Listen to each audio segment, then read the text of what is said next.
Di akhir tahun 2019 kemarin, hal yang berbeda dilakukan oleh Polres Ogan Ilir saat kenaikan pangkat anggota Pama dan Brigadir. Suasana romantis dan membaur antara perwira dan tamtama dalam menyambut tahun baru dengan kenaikan pangkat. Suasana romantis setiap pasangan suami istri memasangkan pangkat kenaikan satu tingkat yang dilakukan oleh sang istri sendiri dan bukan dilakukan oleh Kapolres Ogan Ilir. Kapolres Ogan Ilir Imam Turmidi dalam sambutannya mengatakan, suasana baru menyambut tahun baru dengan kenaikan pangkat sengaja dilakukan agar pasangan suami istri anggota Polres Ogan Ilir selalu saling menyayangi dan mendukung tugas suami sebagai anggota Polri mengabdi kepada bangsa dan negara.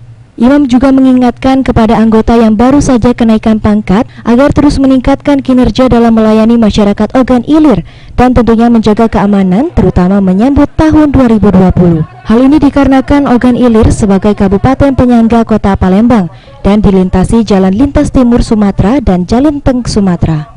Sedikitnya ada 80-an anggota Polres Ogan Ilir, baik perwira maupun bintara, kenaikan pangkat satu tingkat.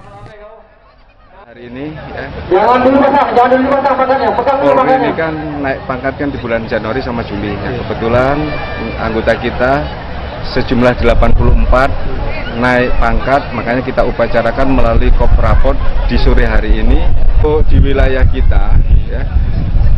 Karena kita ini kan penyangga kota, setidaknya konsentrasi untuk di tempat kita ada beberapa. Ahmad Romawi, PAL TV.